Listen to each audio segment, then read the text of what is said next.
Okay, everybody. Thank you so much for coming to Bungkus today. Today we have Osha. She gonna tell you about how to transform your body and health. And for this week event, we have karaoke night tomorrow for social hour. So if you're free, then feel free to come. I present you, Osha. Thank you so much.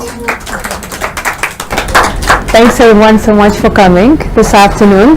So as you just said, we're going to talk about transforming the body and health. So if anyone doesn't, I think you switched it off. Technical things? It was on before. So if anyone doesn't know, my name is Osha and I'm a certified nutritionist and holistic health coach. And I've been running my online nutrition practice since 2012. So during the 5 years, I've learned a lot. Thank you, Pavlos. So yeah, during the last 5 years, I've learned a lot by helping over 100, actually now over 300 of women to change their bodies, their relationship with food, with themselves, and start a healthier lifestyle. And that's also, I'm a certified nutritionist, so I'm qualified to talk about this.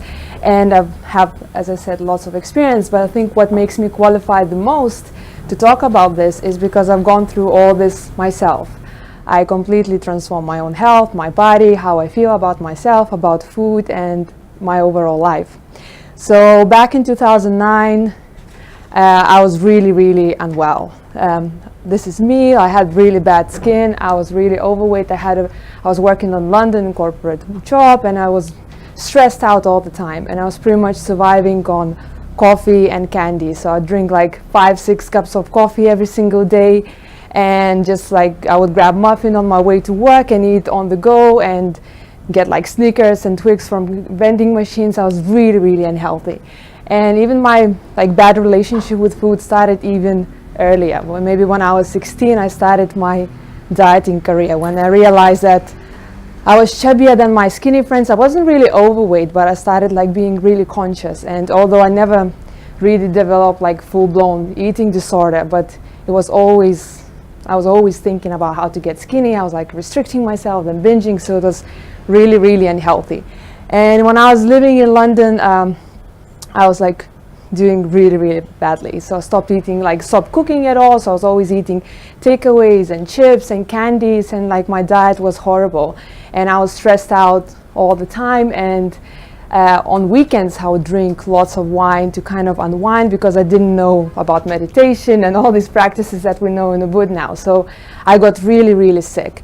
And had developed like various infections, UTI, and then sore throat all the time. And I was always like having fever, but I was still just would take medicine and still go to work. And I remember I was going to doctors a lot. And once I went to the doctor because I had really, really bad back pain because I gained a lot of weight and was wearing heels all the time. So it's a disaster for your back. And the doctor prescribed me aspirin, like 7 tablets of aspirin. And that was like one of my aha moments. And I was like, probably I have this backache not because of aspirin deficiency, so something else must be going on. And that's when I started researching. And that's me in 2010, so I was like a lot heavier than now. I gained a lot of weight. I was like really miserable, and at this point I decided to quit my job, and I went to the Philippines to regain my health, to research, and to kind of heal myself. So yeah, since then I lost 18 kilos, which is 40 pounds. I don't know how much it's in stone, and now I feel like I have a lot of energy, and I have healthy relationship with food, and I enjoy my lifestyle, and I do also work that really helps other people, and I really enjoy and feel really happy here in the Ubud. Of course, life gets challenging. It's not like all rainbows and unicorns, but compared to where I was, I feel it's like night and day. And that's me in the Philippines. So like even my face looked different. I was always like puffy. This is at the beginning of my journey. I was still overweight, but already started kind of relaxing and healing myself. So I believe this also like helps me, like qualifies me to talk about it. And also like my transformation wasn't easy. It wasn't like, oh, I've realized this and I follow this diet and everything changed. Like I failed more than I succeeded, and I tried so many things from all the different crazy diets, from cabbage soup, Atkins, keto, vegan, raw vegan, all these things. So I know a lot of things work and a lot of things don't work. So I tested a lot on myself and also a lot of my clients. So I have some practices that are really, really effective and they've been tested, and that's what I want to share with you today in this hour. So I think it's going to take about maybe 15 minutes and then we'll have some Q&A. All right, so I want to start with a question. So how many of you have tried to do something to change, whether your body or your lifestyle, your diet, but ended up where you started? Like basically, anyone? Okay, so perfect. So it means that you're just human, because that's how it works. So a lot of times people start with good intentions and they think, okay, this is how I'm going to change something, and it just doesn't work. And so in this talk, I'm going to talk about why it doesn't work and what we can do to finally get those results, and not just for like 5 days, a week, but sustainable results. So in this talk, you'll learn what it really takes to transform your body and health, practical diet tips for high energy, healthy skin, and ideal body shape, weight loss strategy that works, and transformation hacks that work not only in physical health, but any other area of life. And while I'll be talking about it, I'll also cover 10 biggest health and fitness myths. So let's get started. And here's another question. What's the most important thing if you want to transform your body and health? I'm just really curious about your opinion. So if you could just, yeah. Awesome, great. Anything else? Good sleep. Okay. Dedication, just dedication. Dedication, that's important too. So it's kind Your of, body and what it tells you. okay, so it's part of the mindset as well. Anything else? Yeah, discipline. Discipline, it's like a willpower. Yeah. Okay, so cool. A lot of people usually think it's like diet and exercise, but we're here in the board, so we kind of know about the mindset, the spiritual side of things. So I think all of you are right, and the answer, or at least what I think, is combination of nutrition, exercise, and mindset. So you can't address just one, because it's not going to work long term. So you need to address all three. And there's also one secret ingredient that I'm going to cover at the end of this presentation that actually binds everything together and makes it work. So first, let's talk about mindset, because that was the first answer. And magically it appeared as the first on the slide. So you see, that's how it works. So mindset, that's really important, because we all know this quote, eat less, exercise more. And that makes sense, right? There's so much scientific evidence to back it up. The energy can't be lost. The law of thermodynamics, it can be transformed, and calories in, calories out. There's so many studies that show, like, if people get restrict their diet, the calories, they lose weight. But if this was enough, then we wouldn't have the epidemics, of obesity, diabetes, and all these degenerative diseases, the rates of diseases rising. So obviously something is missing, right? Because it doesn't work in reality, it just looks good on paper. So here's myth number one, which is all you need to do to lose weight is eat less and exercise more, which, as I said, works on paper, but not in real life. So in order to understand why people can't transform so easily and what it really takes to transform and have these sustainable changes, we need to cover 5 levels of change. So the first one is behavior. That's when most people, when they try to lose weight or get leaner or just have more energy or change their lifestyle, make it healthier, that's what most people focus on. Okay, so I'm gonna eat less, so I'm gonna eat healthier foods, I'm gonna eat salad instead of pizza, and I'm gonna push myself, I'm gonna wake up in the morning, go for a run, or go to the gym. So that's basically just focusing on action and on behavior. But if you've been there, at least I've been many times, okay, I'm gonna do it, and I push myself for a few days to wake up in the morning and go for a run, or change my diet, but then the weekend comes, or there's like food in front of me, and I just fail. And because it requires a lot of willpower. And willpower, it works, but it's a limited resource. So after a few days, if we have to push ourselves, we run out of it, and there's no more willpower, so we tend to go back to our old habits. So if we don't address those deeper layers, this doesn't work. So one level deeper is, just to cover this myth. Second one is you need to rely on willpower, which doesn't work. It's a myth. Then the second layer is emotional state. So you know when you get inspired and really positive and you're like, yes, I'm going to do it, this time is going to be different. It's kind of like Tony Robbins style, you know, you get pumped up and like, yes, you put on the music and you don't need to push yourself, you don't need to use willpower, you're just excited about exercising, eating healthy. And this kind of works. However, we can't sustain it usually. Like it runs out and then you get tired or stressed out or too hungry and then you get frustrated and just like, I don't want to do this. I'm going to go and eat my comfort food. So most of the change, most of the coaches when they work on the emotional state. They get you to get pumped up, but if you can't spend like 24 hours with the coach, it's not going to be sustainable because, you know, life gets in the way. So one level deeper is your beliefs. So for example, if I believe that being fat is in my genes, which was the case for me because all my family is overweight, all my cousins and mom and aunties are overweight, so I thought that, you know, like subconsciously, even if you don't think about it during the day, but you kind of assume because everyone is overweight, so I'm going to end up this way as well. Or another belief could be like, oh, I'm just not the kind of person who likes exercising. So even if you push yourself for a while, the subconscious takes over and just makes you sabotage yourself. So you need to address one level deeper, which is your core beliefs or reality models. So this is something like an assumption that we assume that's how the world operates, but we don't even see it as beliefs. So for example, this could be, I'm not worthy or I'm not good enough.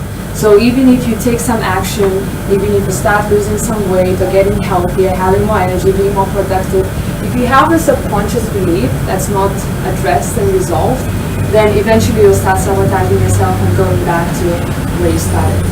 Another example of it could be that life is against me and like it's always hard. Things can't flow easily to me. So even if you start seeing some changes, you start, like your subconscious starts sabotaging yourself. And maybe sabotage is not exactly the right word, like people tend to say sabotage, but usually just like your mind wants to help you. And what's in like our outside reality and our bodies and everything is a reflection of our inner beliefs and our inside. So basically it just wants to match it. So it would start kind of sabotaging yourself, but really it's just helping you to be consistent. So, and changing core beliefs, it's hard. It's possible, you can rewire your brain, you can change your perception about life, but it requires a lot of work. So there's one level deeper, which is kind of a hack, how you can change a lot quicker and have the sustainable results, which is identity. This is how you see yourself and how you perceive yourself. So if you think that I'm a kind of like this type of person who's always been this way, you don't even think about it, but you just assume going through life, then you will end up looking this way. And if you feel like I'm a fit person, I'm someone who's like really excited to exercise, who loves healthy food, then eventually your reality will follow as well. Does that make sense? And all the changes that I've done in my life, whether good or bad, like including my body, how I feel, my energy levels, my career, my business, financial, relationship, everything was a result of identity changing. A lot of people go through this without even knowing, they don't understand it, but something happens in their life. There's some shock or something, they change the environment and they kind of, whether deliberately or not, decide to become a different person. And that's eventually the outside world starts reflecting that. Alright, so it sounds kind of, okay, so identity, but it's hard to change, right? How do I change, like, this is who I am. So the myth is like your identity is fixed or a given. We assume that, okay, so this is my personality, this is my name, I'm Osha, I'm this weight, I'm this, like I like these things, I don't like pumpkin, I like pizza, and you know, all these things. So we have to understand that identity is not fixed. It's just like a summation or combination of the things that people told or implied that you are, which you accepted as true. So since we're a little child, our parents, our teachers, our peers kept telling us who we are, and some things we accepted and some things that we rejected. And during the years, we accumulated all of that which we think we are, our name, how we look, our personality traits, and we created this identity. Does that make sense? Yeah. But however, and we accepted that this is like a given, this is solid, but it's not. It's just a construct in our mind. Like it doesn't have any like solid reality. Where is that identity? It's just a perception that we hold and other people as well. And for example, we can even test it, like another person will think about you completely differently than you are. Maybe someone thinks that I'm really skinny and I still feel fat, so it doesn't match. So it's like they have a different perception of us like than we do. So it's like everyone sees life differently. So it's like what I'm trying to say, it's not solid. It's just a construct created in our minds. So it means that we have the power to change it and to be whoever we want to be. And the only thing that's stopping you is kind of our conditioning, our beliefs, who we are, and what's realistic. So even maybe it's possible for me to completely change it and wake up as a Chinese man in Beijing tomorrow morning, but my brain would completely like freak out, and it's so not in line with my conditioning that even if I change, it still needs to be kind of realistic and believable for my brain. So I can't like wake up, even if I do all this mindset exercises, I want to lose weight, I can't wake up weighing like 20 pounds lighter tomorrow. Although that's been the case, but that's not for me, but I've heard of these instances, but it still needs to kind of make sense and be realistic.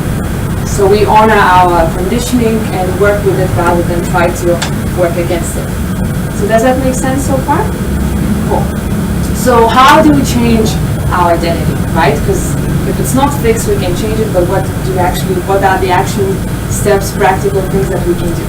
So first of all, understand that identity is not fixed and it has no solid reality. So then the reality starts being more flexible, more fluid, and we can start playing with it. And the second one is get honest with yourself and take responsibility. Everything that has ever happened to you is your fault. I know it's kind of sometimes hard to accept it, and it was for me for sure. But it is everything that you have, your body. It's not the circumstances. Like you made the decisions, you took action. Whatever happened to you, you have the power to react. So whatever you have in your life, it's a result of your decisions and your actions. And it may sound, maybe it's hard to accept it, but it's actually really liberating, and it's really, it gives you a lot of power. So you're no longer a victim of your circumstances, you are the creator of your reality. So even if it's hard to get through this, but this is like if you want to have amazing life, amazing health, and test your limits and see what you're capable of, you really have to take responsibility. And then the next one is define who you want to be.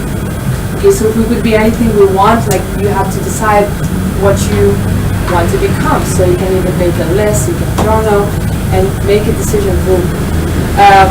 And for everyone it will be different. For example, maybe someone wants to compete in a bodybuilding competition.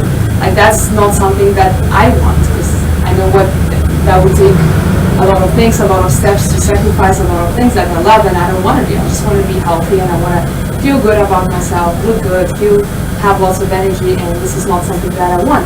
Maybe for someone you can use also this for your business, for your relationships, to attract whatever you want in life. So you just have to really get clear, because we always get what we really want, but the problem is that we have so many subconscious beliefs and ones that are conflicting. So maybe like what you think you want is maybe just 3%, and 97% of it is subconscious and it's conflicting. So you get a little bit of this, a little bit of that, some good results, some bad results, because you have these conflicting ideas. You have to get really, really clear on what is it that you really want. And the next one is set an intention on a daily basis. So one of the practices that I do, and I've had so like instant transformation by doing this, is between like that time when you just wake up and between being asleep and fully awake. That's very powerful time to reprogram your subconscious mind. You set an intention, and this is what I say. I choose to be in a reality where XYZ has already happened. So instead of trying to kind of manipulate things and force something, you just, it's like it feels more at ease. I choose to be like in a reality, because then you assume, your brain assumes that all these possibilities are already kind of available to you. So you just, based on your thoughts and your kind of frequency, you tune into where you want to be. So I choose to be in a reality where I crave only healthy foods. I choose to be in a reality where I have plenty of energy to work and to exercise. I choose to be in a reality where I'm really healthy and really productive, or whatever it is to you. This is, I found like, this is a pack to transform really quickly, and you can see the changes within a couple of days, and you have like coincidences. People will start offering you things. Let's say if you want to have more like money, the opportunities will start coming your way. That's been my experience, and a lot of people who practice it as well. And then the next one is embody that new person. So you know who you want to be, you set the intention, and then you take the time, maybe like daily, during your or after your meditation, to really feel how would it feel like to be this person. And just try not to just visualize it in your mind's eye, but also just try to feel. Because this version of you exists somewhere, even in your mind or in your imagination. So try to tune into that version of you, and then you'll see how your physical reality will start manifesting. And it sounds a little bit woo-woo kind of law of attraction kind of way, but there's also a sense, like you can explain it on a scientific basis. Like your brain doesn't know the difference between what you imagine and what's actually really happening. We've done studies with like magnetic resonance, machines like scan the brain. So even if you imagine that you're running, all the body activates. So when you like imagining that you already have this, your body gets, okay, so we need to like regulate your hormones and your hunger and your metabolism to kind of match this idea that you have in your mind. So this is very powerful. And one hack that I have is this question, like whenever you have to make a decision, for example, what to order for dinner tonight. So what I like to ask, like, what would a person who has the highest standard for her health, who's fit and healthy, what would she choose in that situation? And you'll get the answer instantly, because your body already knows. This information is all available to you already. You just, by asking this question, you tune into that version of you, and then the challenge is to act on it, to order a salad rather than something. But at least then you have the information, and then it's your responsibility to make a choice. But once you start like practicing number 4, setting that intention, you'll notice that it will get easier and easier to make those healthier decisions, because it will start slowly becoming your identity and who you are, and you will see that maybe you don't crave those healthy foods anymore. Alright, so does that make sense? Yeah, alright. So just to like recap, if you don't change your identity, your results will not last. If you just try to change on those superficial levels, it will only be temporary. And I've been there, and so yeah, if you really want a deeper change, you have to change how you see yourself. Alright, and one thing to address is that the body has its comfortable weight, which it maintains by regulating the metabolism, blood sugar levels, hunger hormones, and other hormones in your body. So basically, if we don't change the identity, like even if you lose some weight, your body will make sure that it matches to the normal kind of way that it's used to. So in order to shift that, you need to really change something within. And for example, I used to weigh 76 kilos, and then I started changing my diet, so I lost about 10 kilos, and for a while, like 68 or 67 was my normal weight. So even if I ate less or more, it would always come back to that. And then once I started doing some other practices, it shifted to like 63 kilos, and it stayed for a while. And then I didn't have to do something else to change and like have this normal kind of acceptable, comfortable weight. So this is really important to understand that it's not just like some sort of woo-woo body magically does it. It's just the brain regulates, like, and you can have a command to your brain, and then it will do its thing with the hormones, metabolism, and all these things. Alright, so once you change your identity, started setting intention and doing all these mindset practices, now you're ready to change, so it's time to address the practical things, the nutrition. So you may have the best intentions, but you also need information, what do you actually need to do, how do you eat, and what are the best health practices. So now we're going to cover nutrition. So I'm going to also focus on the practical, because I could talk about this for hours and months. But I just wanted to give some 5 like practical things that you can really implement straight away. It's not really hard, it's kind of common sense, and it's really gonna help you just do these 5 things. So the first one is balancing blood sugar levels, because blood sugar swings the culprit, to a lot of bad health conditions. So for example, obviously type 2 diabetes, but even other diseases like arthritis and chronic inflammation and premature aging, and blood sugar levels are really responsible to a lot of things, and also other hormones in your body. So it's really important to keep your blood sugar levels stable. So what do you think, what's the secret to having stable blood sugar levels? If someone can shout out. Eat a lot of vegetables. That's a good one, yes. Greens. Cool. Any other suggestions? What to avoid? Lay off the Sugar. Skittles. Sugar. Processed foods to avoid.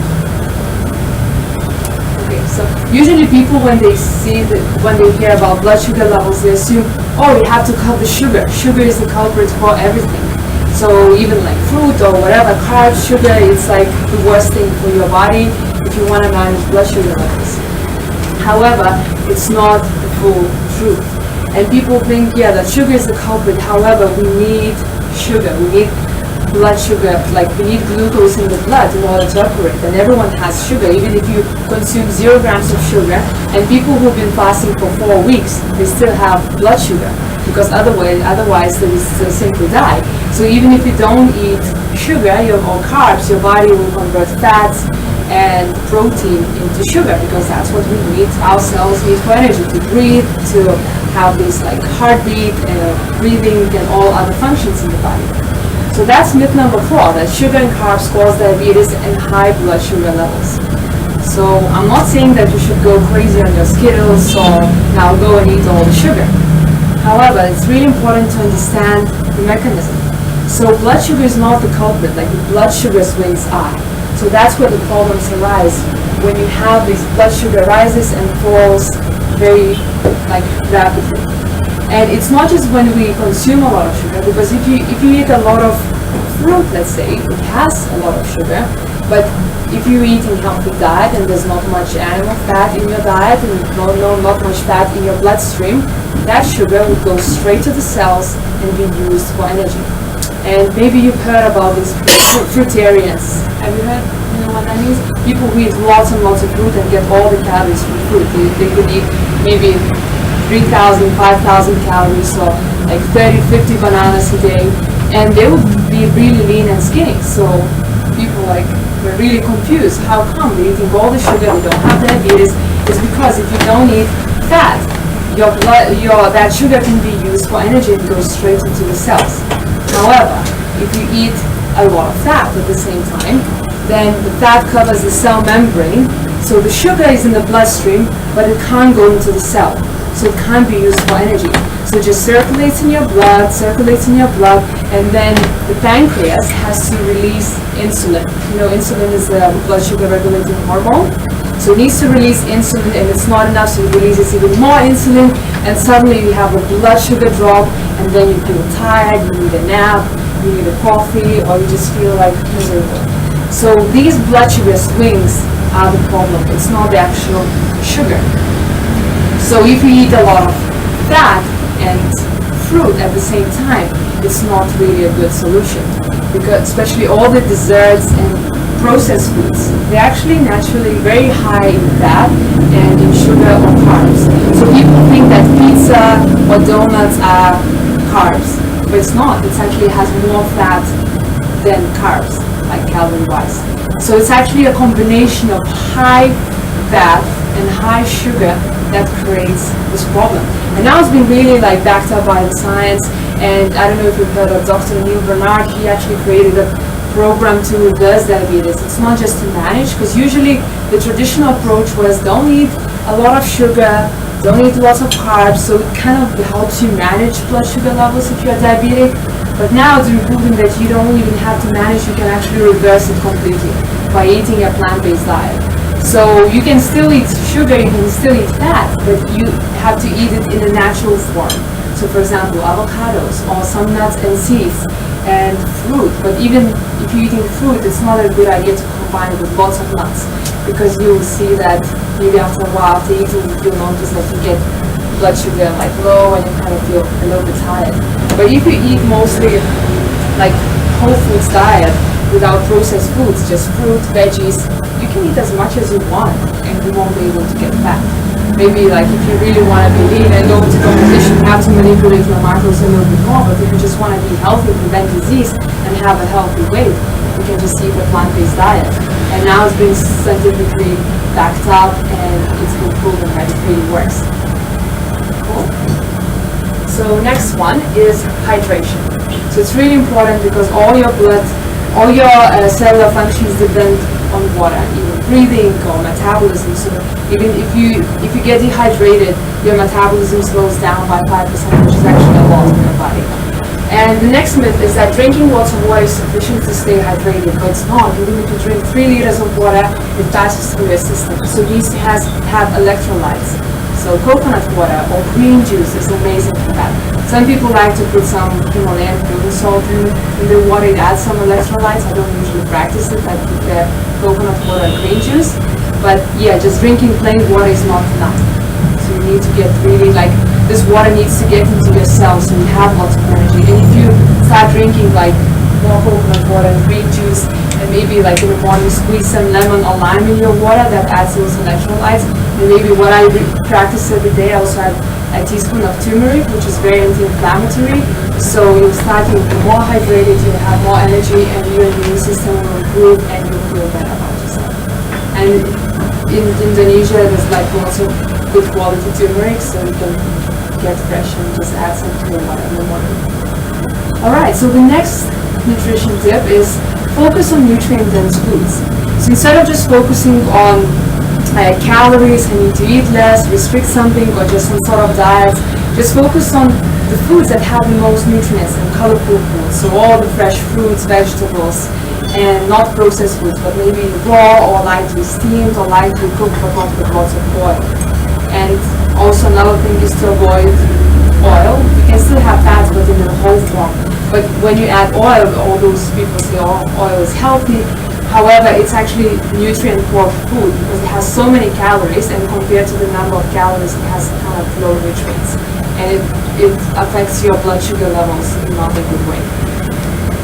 Alright, so myth number 6 is cutting calories is the way to go if you want to lose weight. So I would say don't worry about the calories, just focus on the best quality foods. And when you eat those whole foods, it also has a lot of fiber, so it fills you up and you feel amazing, and your digestion improves. So this is way more important than cutting the calories. And number 4 is intermittent fasting and no snacking. So does anyone know what's intermittent fasting? Okay, so basically it's fasting for prolonged periods of time. And it sounds maybe scary. Fasting, cool, I don't want to restrict my food. But we already fast for usually like 12 hours a day after we finish our dinner, and during the night, well, hopefully, maybe someone wakes up and goes to the fridge. I've done that in my life. But usually, like after dinner and until breakfast, you would fast. You would not eat anything. So basically, you just prolong it for a longer period of time, and then you eat in a maybe 8 or 10 hour window. So you have your breakfast at 8 o'clock plus 10 hours, so that would be within at 6 o'clock, which is not hard to do, right? And it's been proven that it really resets your hormones and blood sugar levels, and also it's good for your metabolism, and it gives time to digest and really detox. So it's really healthy practice, and now it's becoming more and more popular. And also no snacking. And the next myth is that eating 6 small meals a day is a holy grail to weight loss and blood sugar regulation and fast metabolism. But it's been debunked. Someone started quoting this in the 80s, and then all the magazines reported, but now there's been studies that show actually your metabolism doesn't improve, doesn't change if you eat 3 meals or 6 meals, if it's the same amount of calories. So it doesn't really work. Like, it could work for people who are on a really strict diet, so maybe gives them this mental control, so they follow it to the T, and then they lose weight because they restrict their calories and they really follow this regime. However, if you leave it to intuitive eating and eat 6 meals a day, there's a lot of chance that you'll overeat, you won't eat. Yeah, you'll eat more than your body actually needs, and it's bad for your blood sugar levels. Actually, it's way better to fast and give your body time to adjust itself rather than feed yourself the glucose, because then you become dependent, and once the food gets digested, you get hungry and hungry. So you train your body to be hungry and dependent on food. So if you can just manage and control the exact amount of portions and just be really on time with your schedule, maybe that works. But if you want to have more freedom and focus on other things in your life, it's better to give yourself like time to digest, and then like if you train yourself to eat 2 or 3 meals a day, like I prefer to eat 2 meals a day, so your body learns how to use fat or your reserves as a source of energy rather than like feeding yourself sugar or carbs or fats all the time. Does that make sense? Yeah. How many times do you usually eat a day? Just curious. 2.5 does it count? One. Well, my dad's, yeah. I snack a lot. I do like nuts and like stuff throughout the day and have like, yeah, maybe sometimes a big meal midday. Or like I try and do breakfast as a big meal. And then I do like lots of small intervals. And does it work for you? Does it? Sometimes it works, and then other times there'll be like big gaps, but Yeah. it's definitely like a habit. Yeah, so cool. And my dad says, for example, that I eat only once a day. I start in the morning and I finish at night. So it's like snacking throughout the day. So it like depends how you look at it. But he has a huge many of those. Yeah. All right. So the fifth thing is drink green juice. That's my favorite thing. Like I notice changes in my body when I drink green juice, and my skin and my energy levels, and I just like a religious thing for me. I do it every single day with a slow juice, even if it takes an hour. Like it's kind of my sacrifice.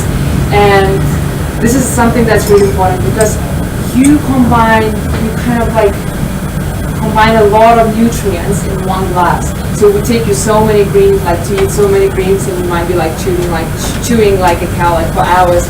Whereas like with juicing, you can just combine all the nutrients in one glass, and it feeds your body. So I noticed like my skin changes, and as I said, I have more energy.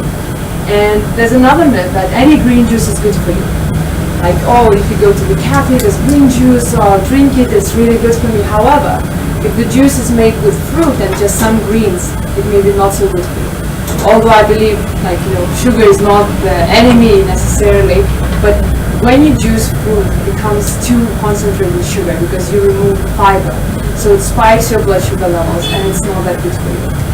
And this principle works also for a lot of healthy foods. We might think you go to health cafe or health food shop, and we assume like whatever is here is actually healthy. We need to look at the ingredients, and if it has some like desserts that are really high in sugar and really high in nuts, maybe it's not the best for you. I still eat them from time to time. It's not like a daily practice, but I enjoy a good quality like raw chocolate, cake or something. So you don't have to restrict yourself for the rest of your life, but you just have to have this awareness and you know what you're doing to your body. So if I'm eating raw dessert, I would prefer to have it maybe after dinner, like small portion, because then I know I don't have to work, I don't have to be like sharp and like really energetic. I can afford that, and will get digested during the night, and I'll feel good in the morning. Unless I eat half of the cake, I would feel miserable, probably have full hangover in the morning. But yes, so you need to take into account that not everything that's healthy or been marketed as healthy is necessarily good for you. So when it comes to green juice, I juice just vegetables and maybe just a little bit of green apple. So lots of leafy greens like kale, chard, spinach, and cucumber, celery, some carrots, sometimes beetroot, ginger, and lime. Right. And yeah, so let's recap nutrition. So balancing blood sugar levels, which means avoiding those high fat, high sugar combinations, which is mostly all processed foods and desserts. Then hydration, so adding those electrolytes, which is lime or lemon juice. Also drinking coconut water and green juice, which is so packed with electrolytes, because electrolytes are like sodium, magnesium, and all these ions that make that water kind of active and helps you hydrate. Then the third one is focusing on the nutrient-dense foods, and also you can, even when you're eating, this mindset hack that you can focus on how many nutrients it has and how it's feeding myself. Oh, it's so good for your skin. And this energy that you put into it when you feel really relaxed and positive, it also affects your digestion.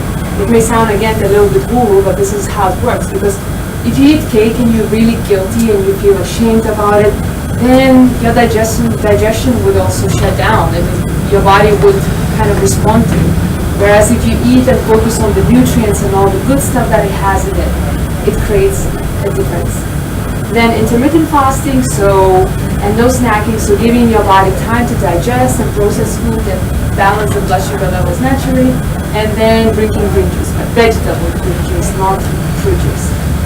Alright, and the last part is exercise. So I'm not going to talk a lot about it, but just a few main principles. The most important thing is consistency. So whatever you choose to do, be consistent, because if you just go to the gym for a week and you start getting results and you get tired and you don't go, you're not going to benefit from that. So whatever you choose, be consistent and continue doing it. And choose something that you really love, because if you hate running, like I don't like running. So I used to force myself to run and I would always eventually fail, because I thought this is what you need to do to lose weight and be fit. But you don't have to. There's other forms of exercise. Maybe you like yoga more. Maybe you like dancing or walking, or maybe some fitness classes, or whatever your thing is. Just choose something that you really love, because it will be easier to stick with it. And maybe do like 1 hour every single day, maybe 6 times a week, and just stick to this. No matter what I do, I need to do 1 hour of exercise, even if it's walking, even if you feel tired that way. We all can go for a walk, or maybe do some stretching or something, because it's important to move your body, not just to burn calories, but also to have healthy blood sugar levels, also restore your hormones and just build your muscle and your bone density, which will be important when you get older. And then test and learn what works for you. So there's a lot of information online and everyone's saying that you should do HIIT, high intensity interval training, and that's a holy grail, and you see all these girls doing it and like, oh, I should do it. However, for example, for me, like when I did it, and it makes me so hungry, and then especially if I do it in the morning, I can't focus, like I don't have good energy, and then my body gets really stressed out because I'm really sensitive to stress. I have to like keep my stress levels down, so I try to like meditate and do all these things to set my morning routine. So, for example, for me, it's not the best practice unless I don't have to work, I don't have to do anything else. Because otherwise I'll be so hungry and I'll eat more food, and maybe I need to maintain weight or achieve my fitness goal. And with weight training as well, this saying now that women can't get bulky and they should lift as heavy as possible, and I subscribed to this idea for a few years, and at the beginning it worked, and eventually my body started looking bigger. So I have, like, I'm not that lean, so like you get muscle, and on top of that you have some fat, so it looks like you're getting fatter. And I was just not really happy with how it looks, so I dropped the heavy weights, and now I feel better about myself. I like more how I look now. When I was kind of started getting bulkier. So you really need to test and see what works on your body, and it's important to enjoy it, so otherwise you don't stick to it. So myth number 9 is that there's one type of exercise that will be perfect for everybody, and fitness gurus want to promote it because it sounds good. Just do my program and you'll achieve it. However, it works for a lot of people, it doesn't work for some people, so you have to try and test and find something, because I'm sure that there's something that will really work for you. Maybe 9 a.m. vinyasa, or maybe ecstatic dance, I don't know, something that you really, really enjoy. Alright, so we covered mindset, we covered nutrition, and we covered exercise. So how does it all come together? Because it seems like there's a lot of information. How do I do all of it? Maybe you already do some practices, maybe you don't. So how to make it easier? So here comes a bonus trick, that is routine. And this is something that, that's how it works. Like if I want to achieve something, whether in my business or my fitness, I need to have routine, because otherwise if I'm left to my own devices, I'll start like going on autopilot and kind of like not being productive and eating something that maybe I shouldn't be eating. So routine is really, really, really important. And myth number 9 is that if you can't stick to changes, you have weak willpower or just don't want it bad enough. So like, oh, you're just weak, you're a loser. Like, it's not the case, because it's been proven now that willpower is a limited resource. And there's one interesting book, Willpower Instinct, which is like really funny book, but it's like scientifically backed up, and it shows that we tend to run out of willpower. It's also called in psychology decision fatigue or ego depletion, this term. It means that when we run out of this resource, we tend to go back to what's familiar. So to our familiar habits, behavioral patterns. So it's important to set your life, just like kind of design it in a way that you don't need to make those decisions, because every single decision, even if it's a small one, what should I wear for today, or what should I eat for breakfast, every single of those decisions takes away the willpower. And if you have to like decide all these little silly things like what to wear, what should I eat, when should I wake up this time, when should I exercise, you use all your willpower for these things, and then you don't have it for the things that matter. Maybe you want to take your business to the next level. Maybe you want to try and like create something amazing in your life. So you want to keep that willpower for the things that really matter. And that's where the routine comes into play. So right now I'm focusing on my routine because I'm planning to take a holiday in a few weeks. I want to be as productive as possible. So I also tested a lot of things, what works for me, what doesn't work. So right now we got at 4 o'clock, I do my meditation, my mindfulness practices, and my rituals, and at 5 o'clock I start doing my creative work, and I found that this is what makes me the most productive and works the best for me. And I have stable energy throughout the day. I don't need to nap, whereas like if I wake up at 6 or 7, I get tired by 2 p.m. But somehow waking up at 4 and going to bed at 8 or 8:30 really works for me. And just kind of, I feel more rejuvenated in the morning. And then after I finish my work day, like I go to the gym in the afternoon, and I don't need to worry about working after the gym, so I can just kind of let my brain relax, wind down, and then go to bed. So this is something that works for me, and like actually waking up at 4 o'clock works for a lot of people, so you may want to try it, because it's really, really effective. I first discovered it when I was doing the Vipassana meditation in a Buddhist monastery, because that's where all the Buddhist monks wake up, and I just noticed my brain is so sharp, although naturally I'm not a morning person. I'm a night owl, you could consider. But waking up at 4 kind of, it's like a hack. I don't know if it's like your brain is really sharp. It takes time to adjust, maybe like 3-4 days. Because in the first day you'll be like really, really tired. But eventually, if you just get more energy, and I feel less hungry, and I have more energy for the gym, even after my whole day of work, I still like, I'm ready to do that. Alright, so I'm just gonna recap the 10 myths, and then we have some time for Q&A. So all we need to do to lose weight is eat less and exercise more. This is not correct, because it's not enough. Obviously, if that was enough, we wouldn't see the obesity rates increasing. The second one, you need to rely on willpower. As we know now, it's a limited resource, so it's not enough if you want to have permanent change. The third one is your identity is fixed or a given. It's not, it's just a construct created in our mind, and we can change it. And then sugar and carbs cause diabetes and high blood sugar levels, which is only half of the truth. It's actually a combination of high sugar and high fat that causes these adverse blood sugar levels. Then drinking lots of water is sufficient to stay hydrated. It's not, you also need those electrolytes. And cutting calories is the way to go if you want to lose weight. No, you need to focus on nutrient-dense foods, because even if you reduce the calories, but if you don't get enough nutrients with your food, then your body will start having those cravings, because if you need iron, it will make you eat anything that is more likely for you to get iron. So you need to just focus on these nutrient-dense foods, because even if you eat less calories, but you'll get all the nutrients you need, and you won't feel as hungry. And eating 6 small meals a day is a holy grail to weight loss and blood sugar regulation, which has been debunked. And number 8, any green juice or food marketed as healthy food is good for you. Not necessarily. You need to look at the labels, and also not to consume like concentrated sugar and concentrated fat.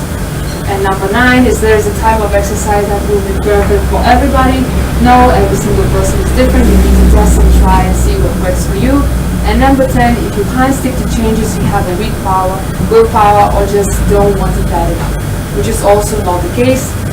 A lot of people really want to have these changes, to change the lifestyle, to have more energy, but they just don't have the tools or the resources to do it. So hopefully now you learned something new that you didn't know that you can implement in your life. So thank you very much, and now we have 10 minutes for Q&A.